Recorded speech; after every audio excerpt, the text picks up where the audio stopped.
જમ્મુ કાશ્મીરના વિકાસમાં વધુ એક સીમાચિહ્ન ઉમેરતા જમ્મુ શ્રીનગર વંદે ભારત એક્સપ્રેસ ટ્રેનને કેન્દ્રીય રેલવે મંત્રી અશ્વિની વૈષ્ણવ જમ્મુ તાવી રેલવે સ્ટેશનથી લીલી ઝંડી બતાવી અને પ્રસ્થાન કરાવશે। આ આધુનિક ટ્રેન જમ્મુ અને શ્રીનગર વચ્ચેના મુસાફરીના સમયમાં નોંધપાત્ર ઘટાડો કરશે, જે પ્રદેશમાં પ્રવાસન અને વેપારને મોટો વેગ આપશે।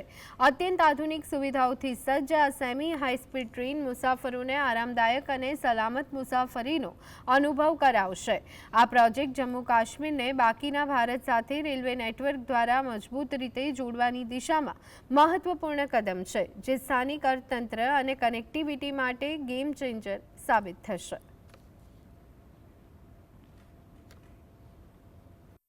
बड़ा फ़ायदा होगा कि जो कटरा जाएंगे, कटरा से सीधे वहाँ जा सकते हैं। ऐसे उनको पहले या जम्मू आना, फिर जम्मू से वो जाएंगे कश्मीर के लिए, तो यहाँ से तो उनको बड़ा पता भी नहीं चलेगा सफ़र का, 2-3 घंटे में वहाँ पहुँच जाएंगे। मेन बात है कि जैसे पहले बाई रोड जाते थे, रोड तो अच्छे हैं बट रोड बीच में बंद हो जाते थे और टोटली मतलब ब्लॉक हो जाता था, मतलब ट्रांसपोर्ट बिल्कुल बंद हो जाता था। अब ये एक रहेगा कि ट्रेन में ऐसी कोई वो नहीं, जम्मू से श्रीनगर जाएगा रहेंगे और इकोनॉमी में फ़र्क पड़ेगा।